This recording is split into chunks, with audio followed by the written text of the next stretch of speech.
දවසක් තරුණ මාළුවෙක් දැක්කා වතුර යට දිලිසෙන අමුතු જાතියේ පණුවෙක්ව. මේ පණුව අනිත් අයට වඩා ලොකුයි, රන්වන් පාටයි. තරුණ මාළුවාගේ ඇස් නිලංකාර වුණා. එයා හිතුවා මේක කෑවොත් මට ආයේ කවදාවත් බඩගින්නේ ඉන්න වෙන එකක් නෑ කියලා. වයසක මාළුවා එතනට ඇවිත් කිව්වා පුතේ පරිස්සම් වෙන්න. ඔය පෙනුමට රැවටෙන්න එපා. නිකන් ලැබෙන කෑම වල අනිවාර්යයෙන්ම බිලී කොක්කක් හංගලා තියෙනවා. ඒ තරුණ මාළුවා hina වෙලා කිව්වා නෑ සීයේ. ඔයාට මේ අලුත් ක්‍රම තේරෙන්නේ නෑ. මේක සාමාන්‍ය පණුවෙක් නෙවෙයි. මේකේ උඩ කෑල්ල කාලා කොක්ක අමුණන්න කලින් පීනලා යනවා. මම හරි වේගවත්. තරුණ මාළුවා කට ඇරලා වේගයෙන් රන්වන් පණුවා ගිල දැම්මා. ඒත් ඒ මොහොතේම බිලී කොක්ක උගුරේ හිර වුණා. එයා ගැලවෙන්න දඟලනකොට දැක්කා අර රත්තරන් පාට හොදගෙන ගිහින් ඒක නිකම්ම රබර් කෑල්ලක් විතරයි කියලා. උඩට ඇදිලා යන ගමන් මාළුවා කෑ ගැහුවා මම හිතුවේ මට විතරක් මේ වාසිය ගන්න පුළුවන් වෙයි කියලා. වයසක මාළුවා දුකෙන් බලාගෙන හිටියා.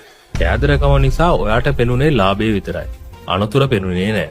මාංශයක් නැතුව ලැබෙන ලාභයක් පස්සේ දුවනවා කියන්නේ ඔබම ගිහින් බිලී කොක්කේ එල්ලෙනවා වගේ වැඩක්. මුලින් එන අයට සල්ලි ලැබුණත් අන්තිමට හැමෝම අහු වෙනවා.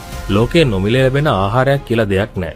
කෙටි පාරවල් වල යන්න එපා. ඒවා කෙලවර වෙන්නේ අගාධයකින්.